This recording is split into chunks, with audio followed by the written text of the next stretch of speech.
Oke, di video yang kedua kita akan membahas bab 8 yang berjudul regresi logistik. Di dalam regresi logistik ini kita akan membahas 5 komponen. Yang pertama ada -2 log likelihood, kemudian ada Nagelkerke R-square, kemudian ada Hassmer-Lemeshout test, kemudian ada tingkat ketepatan prediksi, dan yang terakhir ada efek pengaruh variabel independen ke dependen. Jadi, regresi logistik ini akan kita gunakan apabila variabel dependen dalam hubungan sebab akibat yang sedang kita uji merupakan variabel dummy. Nah, variabel dummy ini merupakan variabel yang berskala nominal dengan dua kategori saja, dapat diwakili dengan angka kosong dan angka 1. Ingat, variabel dummy hanya mungkin bernilai angka kosong dan angka 1. Apabila ada variabel yang mempunyai kategori lainnya selain angka kosong dan angka 1, maka variabel tersebut dapat disebut variabel non-metrik, namun bukan sebagai variabel dummy. Nah, jadi kita akan membahas mengenai regresi logistik yang berhubungan dengan variabel dummy. Jadi variabel dummy itu hanya memiliki dua kemungkinan saja. Di luar itu tidak dapat dikatakan variabel dummy, tapi dapat kita sebut dengan variabel non-metrik. Kemudian, nilai kosong dan nilai 1 masing-masing mewakili dua kategori yang ada dalam sebuah variabel. Nah, sebagai contoh, kita akan mengamati sebuah gender yang terdiri dari kategori pria dan wanita. Angka 1 mewakili pria dan angka kosong mewakili wanita. Jadi di sini dapat kita lihat kalau misalnya variabel dummy ini hanya memiliki dua kemungkinan. Nah, di dalam variabel gender ini tentunya hanya memiliki dua kategori, yaitu pria dan wanita. Di luar kategori ini tidak memungkinkan, karena gender hanya terdiri dari dua kategori saja. Kemudian untuk contoh selanjutnya dapat kita lihat ketika variabel kemungkinan bangkrut terdiri dari dua kategori, yaitu bangkrut dan tidak bangkrut. Angka 1 akan mewakili bangkrut dan angka kosong mewakili tidak bangkrut. Nah, kalau kita lihat nih, suatu perusahaan itu gak bisa kita katakan setengah bangkrut. Nah, kalau yang namanya setengah bangkrut, berarti perusahaan tersebut belum dapat kita katakan bangkrut. Tapi ketika perusahaan tersebut sudah bangkrut, maka perusahaan tersebut dapat kita kategorikan sebagai kategori bangkrut.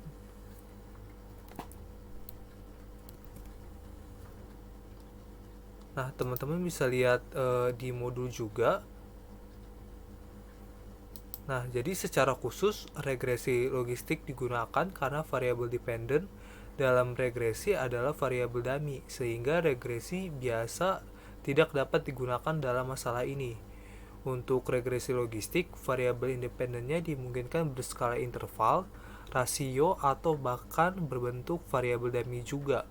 Selain itu, regresi logistik tidak mensyaratkan kewajiban normalitas data, sehingga data yang tidak terdistribusi normal dapat dengan mudah diuji dengan menggunakan uji regresi logistik. Nah, regresi logistik yang menggunakan variabel independen lebih dari satu tentunya perlu dilakukan uji multikolinearitas dengan menggunakan korelasi antar variabel independen. Nah, nanti teman-teman bisa sambil dibaca juga modulnya untuk memahami teori dari regresi logistik.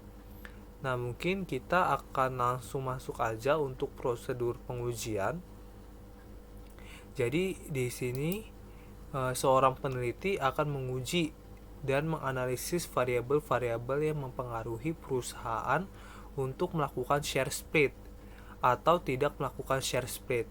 Jadi hanya ada dua kemungkinan saja, yaitu share split dan tidak melakukan share split. Nah, secara khusus yang dipertimbangkan hanyalah dua variabel yang dianggap berpengaruh. Ada variabel EPS atau kepanjangannya yaitu earnings per share. Kemudian variabel selanjutnya ada DER atau variabel debt to equity ratio. Nah, kita di sini akan menguji. Di sini ada step-stepnya. Oke. Kita coba buka SPSS ya.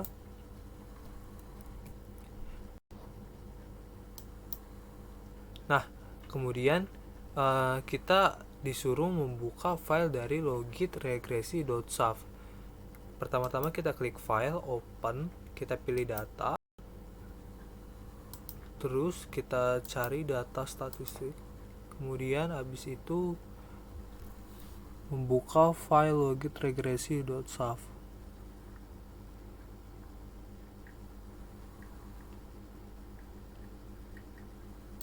Oke, jika sudah, kita klik open.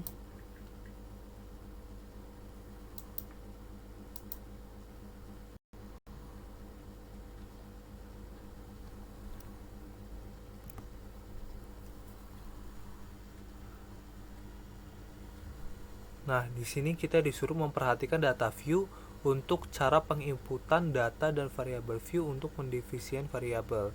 Kita klik variabel view.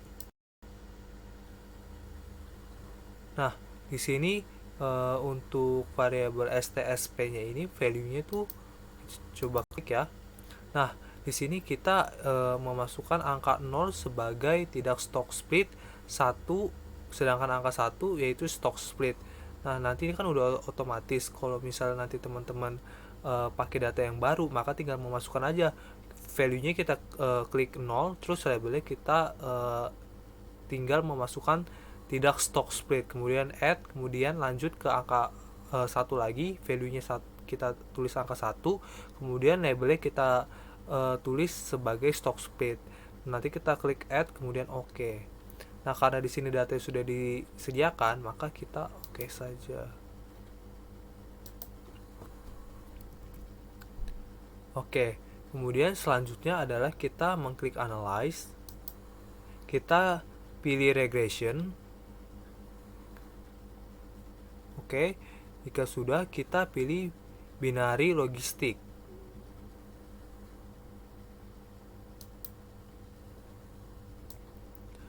Nah, jika sudah, kita masukkan variabel STSP ke dalam kotak dependent.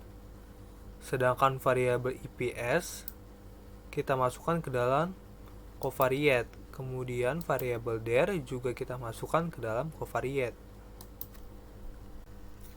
Oke, jika sudah, kita klik option. Kemudian kita beri centang pada classification plot. Kemudian beri centang juga pada Hasmer-Lemeshow goodness of fit. Kemudian kita juga mengklik centang pada iteration history. Dan jangan lupa pastikan untuk include constant in modelnya juga diberi centang. Kemudian jika sudah, kita klik continue. Kemudian setelah itu kita klik OK.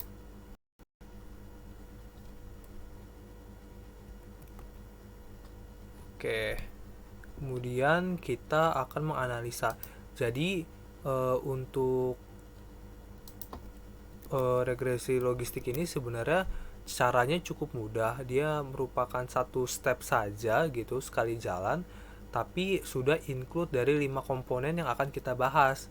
Nah, jadi kelebihannya adalah stepnya mudah, tapi kekurangannya itu adalah analisanya cukup panjang. Nah, kita masuk dulu untuk membahas min 2 log likelihood. Jadi untuk minus 2 log likelihood itu kita harus mengerti dulu. Untuk menganalisanya, jika nilai min 2 log likelihood menurun dari blok 0 ke blok 1, maka indikasi model tersebut baik digunakan. Sedangkan apabila nilai min 2 log likelihood-nya meningkat dari blok 0 ke blok 1, maka indikasi model tersebut tidak baik digunakan. Nah, kita langsung coba perhatikan saja. Kita di sini perhatikan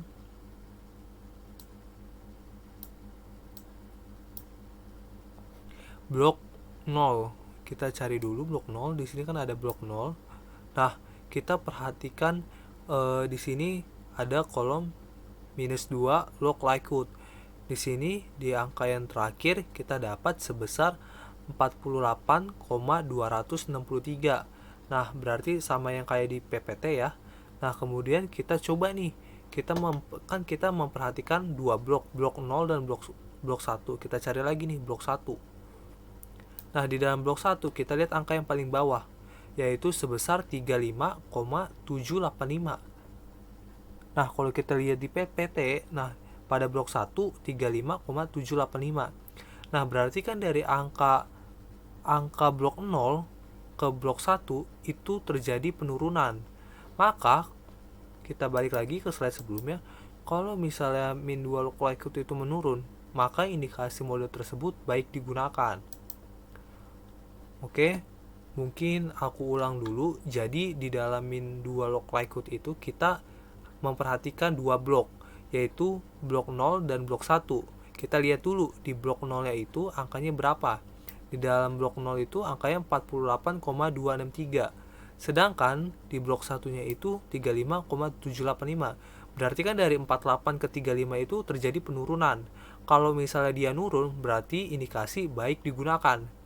Gimana kalau sebaliknya? Misalnya blok 0-nya itu lebih rendah dibandingkan blok 1, berarti terjadi peningkatan. Kalau terjadi peningkatan, berarti indikasi model tidak baik digunakan.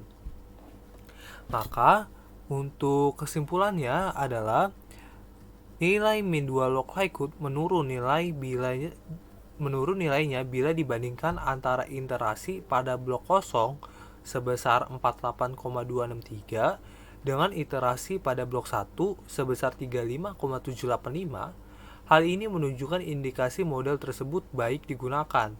Penurunan nilai min 2 log likelihood dari blok 0 ke blok 1 sebesar 12,478.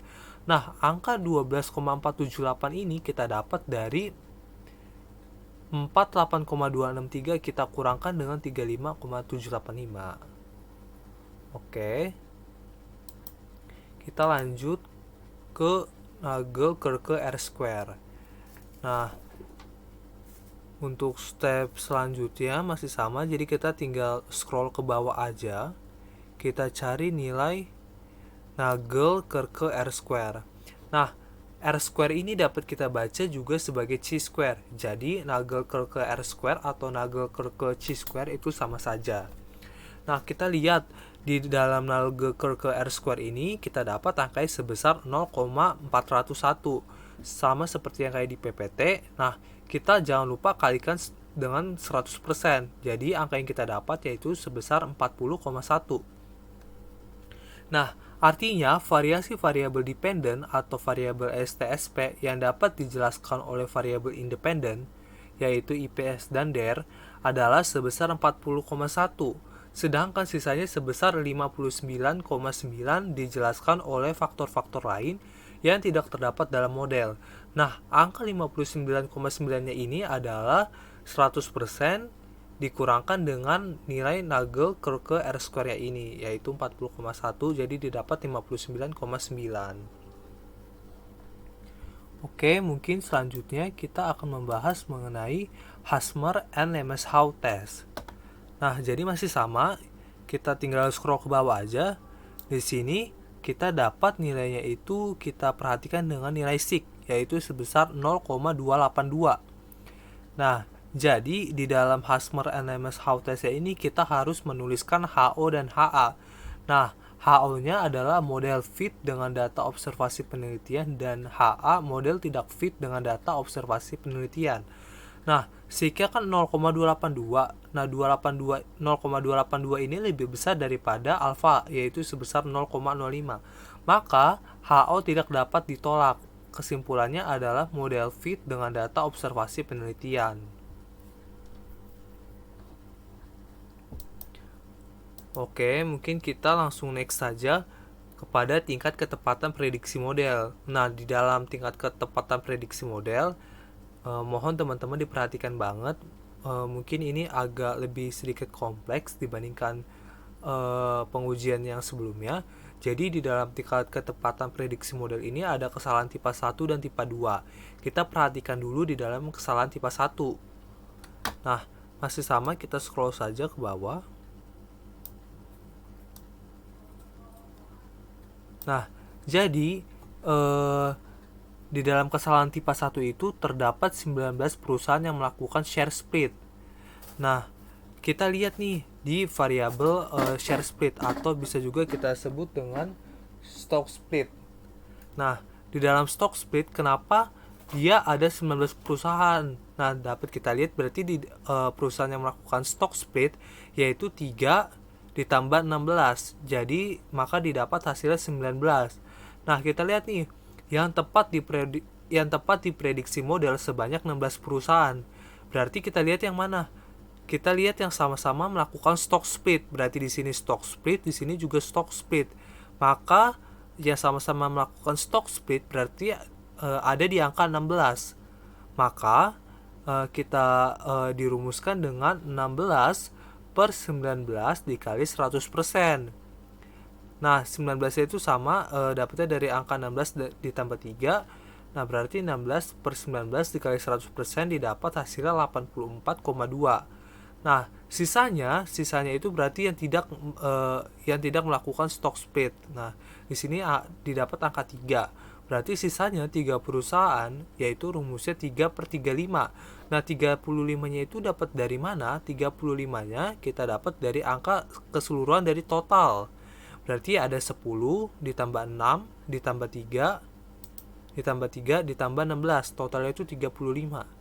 Jadi 3 per 35 dikali 100% sama dengan 8,6%. Tidak tepat diprediksi. Oke, mungkin nanti teman-teman bisa sambil di-review ulang, di playback videonya. Kalau misalnya teman-teman ada yang kurang mengerti, nanti dapat ditanyakan melalui chat. Kemudian untuk kesalahan tipe 2, terdapat 16 perusahaan yang tidak melakukan share split. Nah, di sini kita lihat angka 16 itu dapat dari mana? Kita ingin melihat dari yang tidak melakukan share split. Nah, ada 10 dan 6, berarti totalnya itu 16. Jadi, terdapat 16 perusahaan. Kemudian, untuk yang tepat diprediksi adalah sebanyak 10 perusahaan. Berarti kita melihat nih yang tidak melakukan stock split. Berarti di sini tidak stock split, di sini juga tidak stock split. Berarti ada angka 10. Maka rumusnya adalah 10 per 16, 16-nya masih sama, didapat dari 10 ditambah 6, dikali 100%. Didapat hasilnya 62,5%. Kemudian untuk sisanya ada berarti ada 6 perusahaan. Nah, 6 perusahaan berarti kita rumuskan dengan 6 per 35. 35 itu didapat dari total keseluruhannya. 6 per 35 kita kalikan dengan 100%. Didapat dengan angka 17,1%. Tidak tepat diprediksi. Oke, kemudian secara keseluruhan, tingkat ketepatan prediksi berdasarkan model sebesar 26 perusahaan. Nah, angka 26 itu kita dapat dari mana? Yaitu kita dapat dari angka 16 dan angka 10. Kenapa angka 16 dan 10? Kita ingin melihat nih, stock split dengan stock split. Berarti sama-sama stock split. Berarti ada di angka 16. Nah, kemudian kita ingin melihat yang tidak melakukan stock split. Nah, yang sama-sama tidak melakukan stock split ada di angka 10. Jadi, 16 ditambah 10 yaitu 26 per 35. 35 adalah totalnya. Dari 10 ditambah 6 tambah 3 tambah 16. Oke, kemudian kita kali 100%. Didapat dengan hasilnya 74,3. Nah, untuk memastikan, teman-teman bisa lihat di sini berarti 74,3 kita tambah dengan 17,1. Kemudian kita tambah di kesalahan tipe 1-nya itu 8,6. Itu hasilnya harus 100%. Oke, kita coba 8,6 ditambah 17,1 ditambah 74,3. Nah, itu hasilnya harus 100%. Oke, jadi kesalahan tipe 1 itu adalah perusahaan yang melakukan share split, tetapi oleh model diprediksi tidak melakukan share split. Kemudian untuk kesalahan tipe 2, perusahaan tidak melakukan share split, tetapi oleh model diprediksi melakukan share split. Nah, untuk pengujian yang terakhir adalah efek pengaruh variabel independen terhadap variabel dependen. Nah, kita tinggal scroll ke bawah aja. Jadi untuk variabel independen itu kan tadi kan ada dua, variabel EPS earning per share sama variabel DER atau debt to equity ratio. Nah, jadi kita coba yang di variabel IPS-nya dulu. Nah, kita jangan lupa untuk membuat HO dan HA. Maka HO-nya itu variabel EPS tidak berpengaruh terhadap probabilitas terjadinya share split. Sedangkan HA-nya yaitu variabel IPS berpengaruh terhadap probabilitas terjadinya share split. Nah, untuk pengujiannya kita hanya melihat sig-nya aja. Nah, sig dari IPS itu kita dapat sebesar 0,030 atau 0,03. Nah, 0,03-nya ini lebih kecil daripada alfanya yaitu sebesar 0,05. Maka HA tidak dapat ditolak. Kesimpulannya adalah variabel IPS memiliki pengaruh terhadap probabilitas terjadinya share split. Oke, untuk selanjutnya kita ingin menguji si variabel yang kedua yaitu variabel DER. Nah, hampir sama dengan variabel yang IPS tadi, tapi dimohon untuk teman-teman untuk keterangan HO dan HA-nya tetap ditulis, jadi jangan malas untuk menulis. Karena ketika nanti teman-teman melakukan PR atau saat ujian UTS ataupun kuis itu memiliki penilaian. Apabila nanti teman-teman tidak menuliskan HO dan HA-nya, maka mohon maaf teman-teman, nilainya mungkin akan kami kurangkan atau tidak penuh, tidak full. Oke, jadi untuk variabel selanjutnya variabel DER kita tulis HO-nya itu variabel DER tidak berpengaruh terhadap probabilitas terjadinya share split. Sedangkan HA-nya variabel DER berpengaruh terhadap probabilitas terjadinya share split. Nah, kita lihat sig-nya. Sig yang dihasilkan dari variabel DER itu 0,778. Nah, karena sig-nya 0,778, maka dia lebih besar daripada alfanya, yaitu 0,05. Maka HO tidak dapat ditolak. Kesimpulannya adalah variabel DER tidak berpengaruh terhadap probabilitas terjadinya share split. Oke, mungkin sekian pertemuan kali ini dalam pembahasan regresi logistik. Kemudian nanti teman-teman jangan lupa untuk minggu ini tetap ada assignment, yaitu di latihan regresi logistik halaman 100. Nah, kalau kita lihat di halaman 100 itu ada di latihan 8. Nah, teman-teman boleh coba dikerjakan. Latihannya ini cukup mudah dan hampir sama seperti yang video yang sudah dijelaskan. Nanti apabila teman-teman memiliki kendala, boleh langsung ditanyakan dan jangan lupa untuk mengumpulkan assignment, diperhatikan untuk due date-nya. Mungkin sekian dari saya. Terima kasih.